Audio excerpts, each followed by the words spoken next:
এই প্রথম আলিপুরদুয়ার জেলার বিভিন্ন দর্শনীয় স্থান পর্যটকদের দেখানো হবে ট্যুরিস্ট বাসের মাধ্যমে। আলিপুরদুয়ার জেলা প্রশাসন এই উদ্যোগটিকে ডুয়ার্স দর্শনের আওতায় নিয়েছে। মাদারিহাট ট্যুরিস্ট লজকে করা হয়েছে কি পয়েন্ট। এখান থেকেই মিলবে এই ট্যুরিস্ট বাস পরিষেবা। এই পরিষেবা পেতে পর্যটকদের করতে হবে অনলাইন বুকিং। এই বাসে চেপে পর্যটকরা দেখতে পাবেন জলদাপাড়া, ফোনসিলিং, ভুটানঘাট, রাজা ভাত খাওয়ার মতো দর্শনীয় স্থানগুলি। সবচেয়ে বড় কথা, একদিনের মধ্যে উল্লেখযোগ্য এলাকাগুলি পর্যটকদের ঘুরিয়ে দেখানো হবে। পর্যটন স্থান দেখানোর পাশাপাশি সেই এলাকার সংস্কৃতি চোখের সামনে দেখতে পাবেন পর্যটকেরা। এই বিষয়ে জেলাশাসক আর বিমলা জানিয়েছেন, ছোট জেলা আলিপুরদুয়ার কিন্তু পর্যটন কেন্দ্রে ভরপুর। সবকটি পর্যটন কেন্দ্র ঘুরে শেষ করতে পারেন না পর্যটকেরা। তাদের জন্য এই উদ্যোগ নেওয়া হয়েছে ডুয়ার্স দর্শনের মাধ্যমে।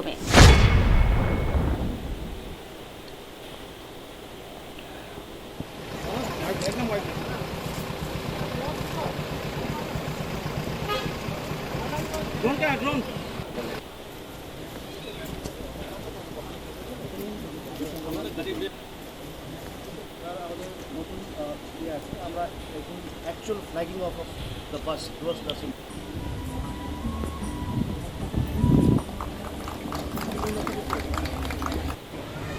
যে উদ্দেশ্য নিয়ে এই ডুয়ার্স দর্শন বাসটা চালু করা হয়েছে আজকে, হয়তো প্রথম লোক জানতে একটু দেরি করে জানবে, হয়তো কিছুদিন টুরিস্ট নাও হতে পারে, বাট একটা জিনিস আছে, আর দুদিন পরেই দুর্গাপূজার ফেস্টিভ্যাল শুরু হয়ে যাবে, প্রচুর টুরিস্ট এই অঞ্চলে আসবে।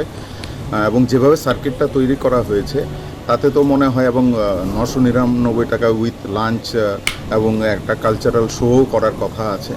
তো সম্পূর্ণভাবে আমি যদি সামগ্রিকভাবে চিন্তা করি, এটা একটা ভালো পদক্ষেপ ডুয়ার্সে, মানে ইস্টার্ন ডুয়ার্সের জন্য, ডুয়ার্সের পূর্বাংশের জন্য একটা ভালো পদক্ষেপ। আগামী দিনে মানে একটা দিন অ্যাটলিস্ট ট্যুরিস্টরা যে কোনো জায়গায় মানে বেশি স্টে করতে চাবে, কেননা এটা সারাদিনের ট্যুর আছে। তো সেই জন্য একদম খুব ভালো উদ্যোগ প্রশাসন প্লাস যারা চালাচ্ছেন তাদের। এখান থেকে ডিএফডি বলেছেন যে ওখানে টাইগার রিজার্ভের জন্য একটা ট্যুরিজম ব্যবস্থা হয়, কতটুকু সাকসেস মনে হয় আপনার?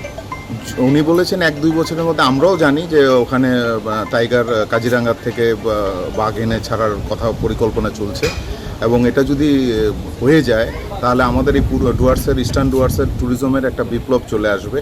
একদিকে জলদাপাড়ায় এসে একশৃঙ্গ গন্ডার, যেটা পৃথিবীর খালি 2টা দেশেই পাওয়া যায়, আর দ্বিতীয় হচ্ছে বাঘ, মানে বাঘ টাইগার। যে ডিএফজি স্যার বলেছেন টাইগার ট্যুরিজম সত্যিই আলাদা, মানে টাইগার ট্যুরিজমের জন্য মানে মানুষ সব কিছু করতে পারে। সেই জন্য একদিকে গন্ডার, একদিকে বাঘ যদি হয়ে যায়, আমাদের মানচিত্রটাই বদলে যাবে ট্যুরিজম। এই বাসটা কোথাও অব্দি যাবে? এটা বাসটা শুরু হবে মাদারিহাট ট্যুরিস্ট লজ থেকে, তারপরে প্রথম যাবে হচ্ছে জয়গাঁ হয়ে ভুটান। এবং সবচেয়ে ভালো ফ্যাসিলিটিস যে ভুটানের জন্য আলাদা কোনো মানে বাস থেকে নামতে বা উঠতে হবে না, জয়গাঁ ভুটান যাবে। তারপরে ওখান থেকে বেরিয়ে ডিমা ভিউ পয়েন্ট আছে, তারপরে রাজা ভাতখাওয়া মিউজিয়াম, তারপরে জয়ন্তী রিভার ভিউ পয়েন্টে যাবে, তারপরে হচ্ছে ওখানে লাঞ্চ করবে, মানে জয়ন্তীতে লাঞ্চ হবে। তারপর ওখান থেকে এসে মাঝের যাবে টি প্রসেসিং, মানে যখন চা পাতা প্রসেসিং যতদিন চালু থাকবে সেটা টি প্রসেসিং হয়ে সিকিয়াঝোড়া, যে আমাদের মিনি অ্যামাজন বলা হয়, সেখানে। তারপরে হচ্ছে একটা অ্যামিউজমেন্ট পার্ক, যারা যে সংস্থা করছে, প্যারাডাইস সংস্থা, তাদের অ্যামিউজমেন্ট পার্কে গিয়ে আবার ব্যাক টু যে যেখানে, কেউ চিলাপাতায় নামতে পারে, কেউ মাদারিহাট নামতে পারে, যার যেখানে ডেস্টিনেশন সেখানে নেমে, কিন্তু এন্ড হবে আবার মাদারিহাটে এসে। ইস্টার্ন ডুয়ার্সকে কী করে প্রমোট করা যায়, কারণ ডুয়ার্স বলতে সবাই ওয়েস্ট ডুয়ার্সটাকেই ভাবে। তো আমি তখন স্যার আমার পাশে বসেছিলেন, স্যারকে বললাম যে এরকম একটা প্রজেক্ট যদি আপনারা চালু করেন, তো বলে এরকম প্রজেক্ট চালু করতে সেভাবে বাস প্রোভাইড করতে হবে, তাকে অনেক কিছু ব্যাপার আছে, সেগুলোতে এভাবে সেটা ইন্টারেস্টেড না। তো আমি বলছি যেটা যদি আমাদেরকে দেন করতে পারবো, বলে সে গভর্নমেন্টের প্রজেক্ট, ঠিক আছে, আন্ডার টেন্ডারের মাধ্যমেই হবে। তো এরকম একটা সাহেবদের সাথে একসাথে বসে এরকম একটা রুট ম্যাপ করা হলো, যে একটা ইকোনমিক কম খরচে 999 টাকায় আলিপুরদুয়ার থেকে মাদারিহাট, তারপরে আপনার ভুটান, ফুলসিলিং এবং রাজাভাতকা মিউজিয়াম, রাজাভাতকা ইস্টার্ন ডুয়ার্সকে কী করে প্রমোট করা যায়, কারণ ডুয়ার্স বলতে সবাই ওয়েস্ট ডুয়ার্সটাকেই ভাবে। তো আমি তখন স্যার আমার পাশে বসেছিলেন, স্যারকে বললাম যে এরকম একটা প্রজেক্ট যদি আপনারা চালু করেন, তো বলে এরকম প্রজেক্ট চালু করতে সেভাবে বাস প্রোভাইড করতে হবে, তাকে অনেক কিছু ব্যাপার আছে, সেগুলোতে এভাবে সেক্টর ইন্টারেস্টেড না। তো আমি বলছি যেটা যদি আমাদেরকে দেন করতে পারবো, বলে গভর্নমেন্টের প্রজেক্ট ঠিক আছে, আন্ডার টেন্ডারের মাধ্যমেই হবে। তো এরকম একটা সাহেবদের সাথে একসাথে বসে এরকম একটা রুট ম্যাপ করা হলো, যে একটা ইকোনমিক কম খরচে 999 টাকায় আলিপুরদুয়ার থেকে মাদারিহাট, তারপরে আপনার ভুটান, ফুলসলিং এবং রাজাভাতকা মিউজিয়াম, রাজাভাতকা শিকিয়াঝোড়া, টি প্রসেসিং, যেটা কলকাতার লোকরা আসছে, সাউথ বেঙ্গলের লোকরা আসছে, টি প্রসেসিংটা ওদের দেখার ইচ্ছা, কিন্তু কোনো ফ্যাক্টরিতে পারমিশন পাচ্ছে না ঢুকবার, সেটা আমরা ব্যবস্থা করে দিচ্ছি। তারপরে অ্যামিউজমেন্ট পার্কে ঢুকছে। টোটাল একটা প্যাকেজ 999 টাকা। এখানে তাদের কোনো রকম কোনো খরচা বেয়ার করতে হবে না, কোনো জায়গায় কোনো ইভেন প্যারাডাইস পার্কেও তাদের এন্ট্রি ফি লাগবে না, এবং তারা দুপুরে লাঞ্চটা পাবে, ভেজ নন ভেজ দু রকমের লাঞ্চ পাবে, এবং গভর্নমেন্ট গাইডলাইন আমাদেরকে বেঁধে দিয়েছে, এবং তাদের সুপারভিশন তাদেরই থাকবে। হ্যাঁ, জিজ্ঞেস করো, যেখানে আমরা দেখতে পাচ্ছি যে মানে অলমোস্ট পিপিপি মডেল, মানে আপনারা গাইডেন্স দিচ্ছেন, অ্যাডভাইস দিচ্ছেন, সাজেশন দিচ্ছেন, and mister Ghosh he is giving the bus and he will have the booking offline and online. So এটা কী করে সম্ভব হলো, মানে private and government administration along with the private person, July মাসের মিটিংয়ের পরে তারপরে আপনাদের এই যে মানে এই যে প্রজেক্টটা, এটার আইডিয়াটা কীভাবে আসবে?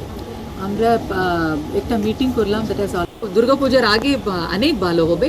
এটা এখন আমাদেরকে পপুলারাইজ করা দরকার, এখনো বাইরের লোক জানে না এইরকম একটা ট্রাভেল গাইডেড বাস ট্যুর ওদের পক্ষে অ্যাভেলেবল আছে, এটা ওরা জানে না, এটা আমাদেরকে পপুলারাইজ করতে হবে। আমরা মাদারিঘাটে ট্যুরিস্ট লজে আছি, এখানে প্রচুর বুকিং হয়, এখান থেকে আমরা শুরু করছি। তার জন্য পরে মান লিজিয়ে চিলাপাতাতে একটু বেশি বুকিং হয়েছে, ওখানে লোকজন গাড়ি চাইছে, তো এ পয়েন্ট আমরা চেঞ্জ করতে পারি। প্রত্যেকদিন হবে? প্রত্যেক দিন হবে, যেভাবে বুকিং আছে এইভাবে আমরা মানে দ্য কনসার্ন এজেন্সি এটা রান করবে। না, ওয়ান মোর থিং, আমাদের আলিপুরদুয়ারে মানে ডিএফডি সাহেবের প্রেজেন্সেই বলছি, করার যে একটা মানসিকতা,